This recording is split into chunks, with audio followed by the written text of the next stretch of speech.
Hey everybody, this is James, Strategic Business Manager at Love Admin, and you're listening to the Guided Growth Podcast, where we'll be taking you through the basics of growing your children's activity organisation with real insights and real actions you can apply to your organisation.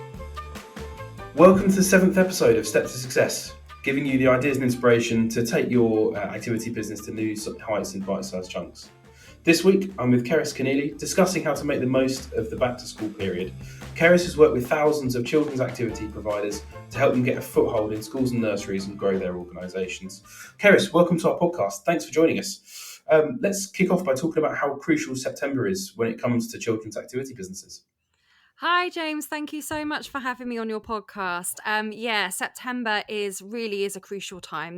There's a few kind of key points in the year, really, and September really is a key one, particularly in my world for anyone that's looking to get into schools and nurseries, because it is a time where key decision makers, like new key decision makers, are in new roles in September. And it's when a lot of the teachers are, although they'll do some of their planning before the summer holidays, a lot of plans are still being made at the beginning of a new academic year. So for any children's activity providers that are kind of looking to use schools and nurseries to grow their business, it is a fantastic time to be contacting schools, definitely. And anyone who's got multi-academy trusts in their area, it's the start of their new financial year. So they're actually making spending decisions at that point too. So from my point of view, it's a great time, definitely. Yeah, I think that point on budgets is a crucial one, because you really want to get into those organisations while their wallets are full and they've not already decided to do forest school or any other type of outdoor activity. So getting in there quick is really, really important. So how far ahead of September do you feel that people should be planning for September? Is September too late to start going out to schools to make sure you land that period correctly, or actually do you need to wait until then to make sure people are in the right frame of mind? Yeah, it's an interesting question. It's one I get asked a lot, because if you are starting to contact schools in September, invariably you can't really expect to be making sales straight away. And in fact, for a lot of the cases, if you're looking to get regular work in terms of clubs, for example, a lot of schools are working a whole term in advance. So I'm a big advocate of going out and delivering demos and showcasing the value that you can bring to schools. So I would say that your September campaign wants to be making an offer with a view to getting your regular work in for January. Now, that said, it might be that you are making sort of preparations towards that. So with my members in the Approaching Schools Academy, for example, I help them adopt this consistent approach to contacting schools all year round, so that we don't fall into that trap of having to wait a term. And also because of the marketing lag, where you can really expect what you do right now to be benefiting your business in 3 to 6 months' time, so a term or two's time. So actually, for the providers that started contacting schools just after April, they've already got the ball rolling a little bit. And whether or not they manage to get any paid bookings in sort of the summer term, the schools have already started hearing about them before September. So they're almost on that momentum. So you almost want to be thinking about having that, yes, if you haven't started contacting them, reach out to them now. But also we're kind of restricted with term time settings to contacting them in term time. But, now is still a fantastic time to start. Yeah, I certainly agree with you. And do you think that the style of approach that you go into schools with determines when you should go after them? So, for example, with some of our customers, we have provisions with schools and nurseries where they literally just supply the coach, and then the school deals with absolutely everything. Or and this is sort of the route that I think is best for children's activity providers, is they provide the end-to-end element of it, Yeah. and the school literally just provides the students.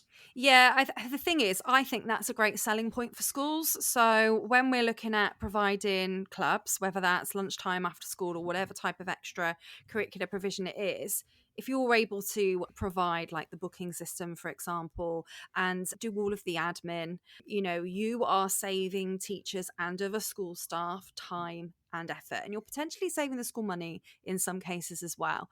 And wherever you can be saving them time, money, and effort, you're on to a winner. And it's a good opportunity, because if you're managing all of the bookings yourself, you're then able to potentially upsell to your customers. You've got the parents' details. If you've got other things going on in the community, like I was a dance teacher and I might have been running a dance show or something like that, I could invite the children that took part in my clubs to that show because I had all the parent contact details because I'd used a booking system.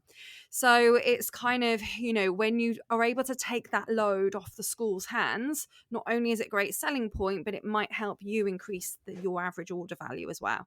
Do you see that as the biggest opportunity for children's activity providers who aren't currently making the most of schools and nurseries, or do you think that there's a bigger, like if a children's activity provider has not gone into a school or nursery at all yet, and they're looking at this blank canvas and looking for the low hanging fruit, looking for that biggest opportunity, do you think that's it, or do you think there's something else out there that trumps it?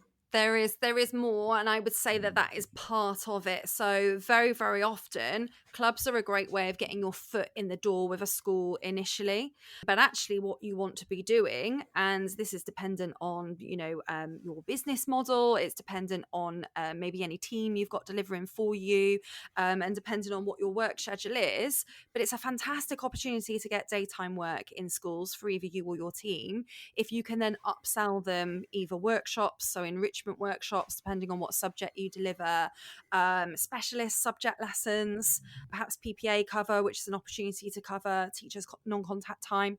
There are so many ways you could be getting daytime work in schools that's going to give you, again, it's about increasing that customer value. So if you can get paid to deliver work in the day in a school, and then naturally, a lot of those children and families are going to also gravitate towards your other classes elsewhere in the community. You're getting paid to get paid because you're getting to promote what you do and get paid for your time that you spend marketing those other activities. So you can start to operate a really, really nice funnel for your business by going out into a school or a nursery and kind of essentially attracting more children into your other classes as a result. And more opportunities come to you that way. Word of mouth spreads quicker for your business that way. And, in some ways, some of that will be indirect and you might not realize exactly where all these children are coming from. And in other ways, you'll be able to directly see, okay, that family was referred by that family because that child went to that club and now their siblings want somewhere to go. You're not offering a club in that sibling school, but you do have a class in the community that you could direct that parent to. So it can be a huge opportunity. And I've got clients right now in the Approaching Schools Academy who are adding an average of £2,000 per month revenue to their business with this strategy. Yeah, I think certainly it's one that organisations don't make the most of in terms of looking at all of the available options. I think it really also highlights the importance of having a brand, a real easily distinguishable brand Yeah. within that. Because actually, Yeah. if you don't, and particularly organisations that simply supply a coach or an instructor to a school, you're really missing out on all of those bits that you describe, where you pick up those waifs and strays along the way, and actually that really snowballs it into something quite sizable. Yeah, that's it. So yeah, no, I think that's great advice, and I think for people that haven't engaged in the back to school process and really making the most of it, that is definitely the way to go, because it will feed other aspects of your business as well. So if the organisation only had time to do one thing, and we all know that children's activity providers are short of time perpetually, if they only had time to do one thing to grow their business in that back to school period, what would you recommend that they do? Yeah, from my point of view, because I'm all about providers working with schools and nurseries, it is just to make an offer to your local schools and nurseries this term. So if you predominantly work with early years, check out all of the kind of nurseries, preschools, children's centres, that sort of thing in your area. If you are predominantly working at the moment with kind of primary age children, then obviously it's the primary schools in your area and older children as well.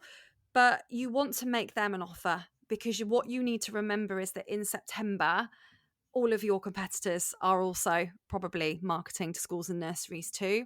So you want to make an offer that stands out. You want to make an offer that demonstrates how you would deliver impact for that school or nursery, because they need to see how you're different. So they need to see how you're different to any other provider that might do something similar to you. But that's not even your greatest competition.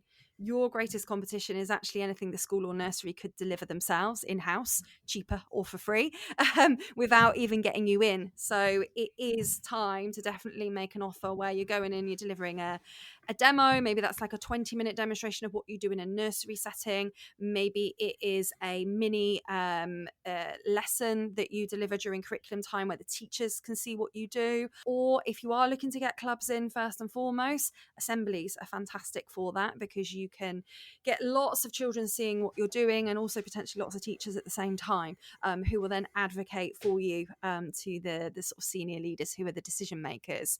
So that's what I would recommend, is put together a campaign for your local schools or nurseries that makes an offer to showcase what you do before you ask for the sale, basically. Yeah, I think there's one bit that I'd pull out of that sort of from working with a lot of our customers as well, that perhaps is the most important starting point to unlock those bits Mm. is confidence. Oh, huge. So many children's activity providers that I've seen and worked with have fantastic propositions that will make such a difference, Yeah.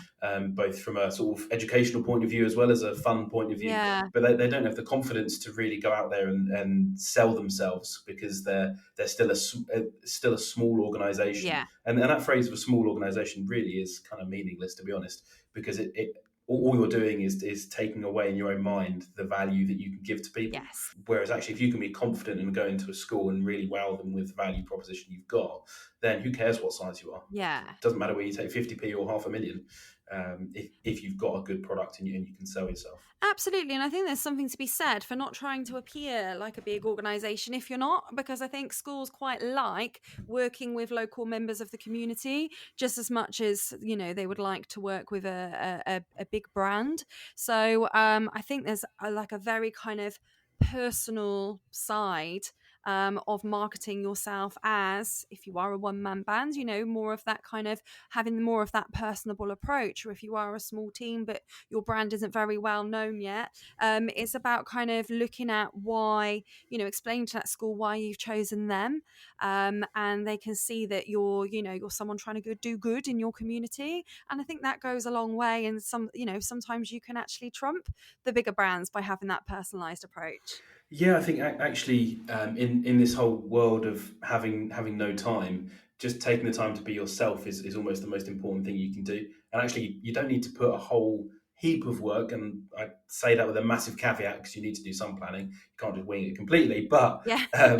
you can also overwork these things and then take away from kind of the personality Yeah. of what you're trying to do. And I think where schools, more so than nurseries, but with EYFS, with nurseries as well, they have a structured curriculum. They want something that's a bit out there. They want something that's a bit different, a bit more lively, that Yeah. gets people up and moving and doing something different. Yeah. So certainly that personality piece, confidence and personality are the two things that are yours, that have real value that nobody can take away from you. Yeah, and I love what you're saying about the value as well, is that, if anyone is feeling underconfident about the selling side of things, just remember that it is a conversation about how you can continue to add value as a longer term partnership. And you have to have these conversations. But if you've gone in with the approach where you've gone and showcased what that value is, it should just become the next logical step. It should simply be a conversation about how you can continue to add value in their setting. And hopefully that makes it feel a little bit less daunting. I like to kind of put together a process for my members where it actually kind of feels good to do it this way, because you don't have to feel icky about sales or really overcoming objections, because you've kind of done all of that, either with, a great offer and then delivering an amazing demo in a school or nursery. Is kind of, that's all the stuff you should feel good about. And then being able to have a chat about what they need next should also feel quite good. So hopefully that gives people a bit of confidence as well. Yeah, and I think certainly from what I've seen, and I'm sure you've seen far more cases as well, schools are actively looking for people to deliver these extracurricular activities. So to an extent, you're Yeah. pushing against an open door, really, Yeah. in that they should be trying to sort of woo you as much as you're trying to get in with them and get the contract with them. You are right there. And also, if we are talking about providers managing their own kind of bookings and having that end to end approach with a school, you've got to remember in many cases you might be making them money as well. You might not like to hear this, but if you are going to be hiring their hall, for example, it's another great opportunity because you're making the school money, and the school is more likely to want to help you fill those clubs and do a bit of the marketing on your behalf, and certainly let the parents know that you're there, because in the end it's a value exchange for them and there's something in it for them. And we know that schools are strapped for cash, and if this is a good way that you can form a partnership with that school, it becomes a win-win situation. Yeah, I think that's definitely right, and I think how you frame your overall organisation really adds into that. Actually, the back to school period, almost what I'm getting from sort of what we've discussed so far, is that the back to school period is the culmination of all of this stuff, and that actually back to school is a year round activity, but you Yeah, just clinch it in September. that's it. That's absolutely it. Yeah. And I think actually using your existing business to fuel that as well could be quite a useful angle. You spoke about earlier around how you can get your advocates, but actually you do already have some, and using that pupil power almost of give everyone who's at that target school you want to target a free T-shirt with your brand and logo all over it. That when it's the next non-uniform day or school disco or whatever, they're all going to come in wearing this branded stuff, or they're going to have their whenever they go swimming in primary school, they've all got their branded bag that they're wearing, Nice. and Yeah. soon people will start to take notice of that. The fact that there's this organisation that's having a real impact. Obviously, your branded merchandise has got to be good, because kids are known to be unashamedly honest with these things. But I think using that angle to start to really feel out where the opportunity lies is quite a risk-free way of doing it, whilst also giving your existing customers that little bit extra as well. Yeah. Yeah. 100%. So when you alluded earlier to the fact that you used to run dance schools before doing what you do now. So when you were running your activity organisation, what was the checklist of things that you would want to achieve to be ready for this sort of back to school period? I know we've talked about it as if it's a year long thing, but as you're sort of counting down to that September period, Yeah. what's the things that were top of your to do list? It's a really good question, because I think some people kind of run out of time at the beginning of term and think, oh my goodness, I've got to put a campaign together, and then they don't know what to say. They also haven't organized their database or their contact list yet. They haven't kind of prepped appropriately. So I think you need to sort of set aside some time in your diary for what the preparation work would be. So for me in my dance business, I was predominantly working with schools and nurseries, but we also did other things. We also had, community classes and things like that. But if I was really looking to grow and get the brand out into more areas of the community, I would be looking at schools and nurseries to do that. And one of the things I felt I needed to do to prep was to refresh and add to my school database at the beginning of an academic year, because so many, I mentioned at the beginning, there are very often new decision makers in new roles. And unfortunately, and it's a state of the times, I was a primary school teacher and I left the profession. So many teachers are leaving the profession. There is actually a high turnover in schools. So you may very quickly find that your database, even if you created one a year ago, it might now be out of date. So, it's always in your best interest to be able to personalize any communications you send to schools and nurseries. So just make sure you've got the right names. The email addresses might not have changed, but the names that you want to contact might have done. There might be a new head teacher. There might be a new PE lead, for example. So you want to find out those names, refresh your database, add to it if you can. Are there other, if you're working with nurseries, new nurseries popping up all the time, especially new private nurseries. Also, sadly, there's some nurseries closing as well. So you've kind of got to get a handle of that in terms of having a refresh, but also adding to it, because you might be able to increase your pool of contacts and gain interest from any kind of new multi-academy trusts, new free schools, new nurseries, for example, that you may not have realised were within your territory area that you can now pop on your list. So that's a good thing to prep at this time of year. Obviously, upgrading any kind of administration processes that you have in place, is I just always find it's a good time to prep for it, because it's when it's kind of when you're thinking, right, I need to get all my policies in place, I need to get all my procedures in place, I need to get my admin sorted. So if you're looking to upgrade any of your systems, is a good time to do that as well. And those were kind of the main things. It was like getting prepped and ready to make sure that I had if I was going to do a letter campaign, have I spent time getting the envelopes and getting the stamps? It sounds really simple, but it's so easy to run out of time when it's a new academic year. And especially if you've got other community classes going on, and maybe you're running free trials and you're getting parents signed up and you're having to chase them. So much going on that it's really, really easy to let things like getting new schools and nurseries on board slip. So it's just having, I would say, at least a 2-week period where you make sure you know what date you're going to launch your campaign and what you need to do it, i.e., is your contact list in place? Is it refreshed and updated? If you're doing letters, have you got the resources for that? Do you know where you're going to go and print them, or are you able to print them at home? It's those little things that sound simple, but if you don't prep for them, they're not going to happen with the best will in the world. Yeah, I think using that almost August period, which can be a bit of a lull once your holiday camps, if you're doing them, are all set up, is using that period, having it really neatly planned out in terms of what you want to go and achieve. And I think it's a great point that September is also a really busy time for your other core classes, and you've got to fit in going into schools and nurseries fresh on top of that. Yeah. So anything you can do to smooth out those lines of workload will certainly be beneficial there. Yeah.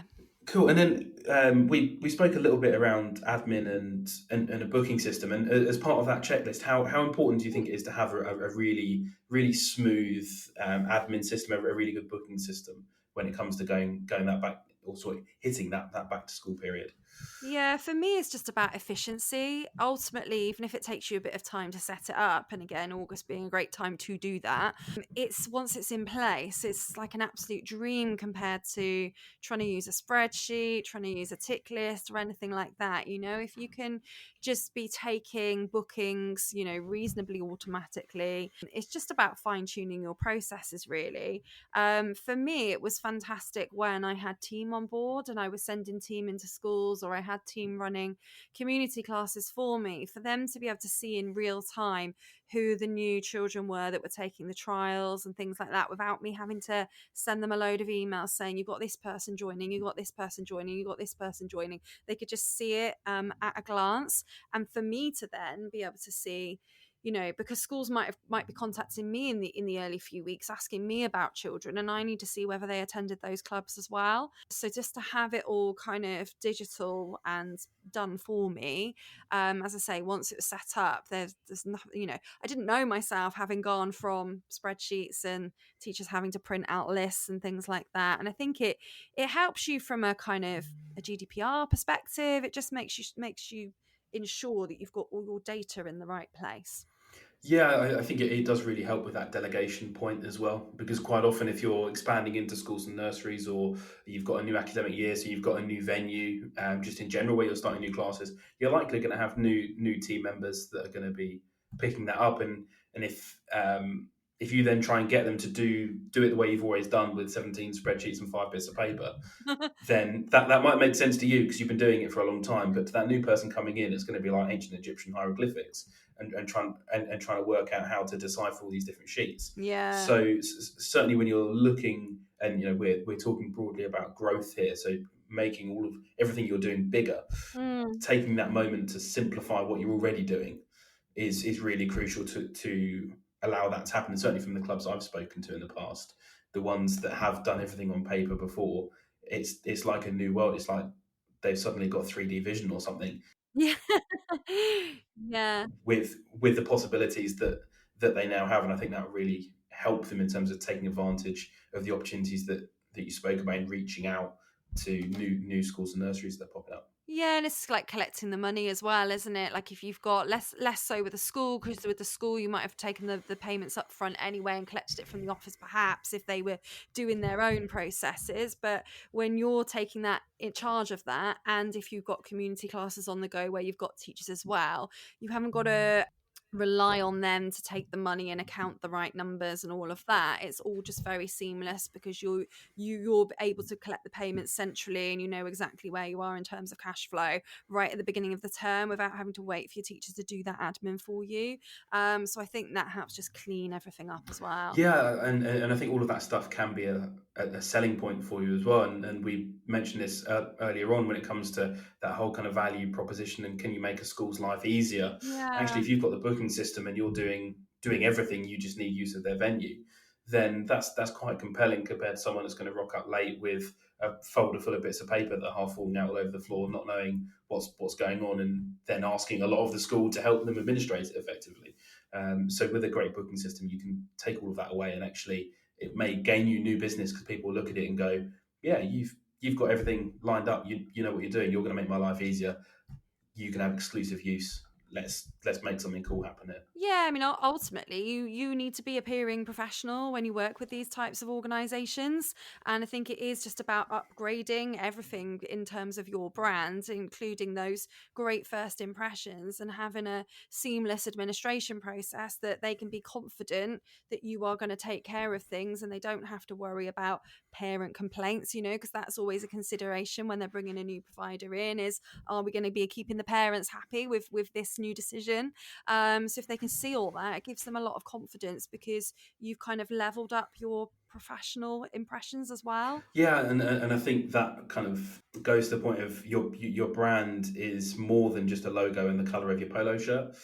It it reaches every single part of your business, and schools and nurseries, or even just venues that you're hiring, they want to be associated with brands that elevate their own brand and their own standing in the community. They're not going to bring on a brand that is dragging Yeah. them Yeah. down.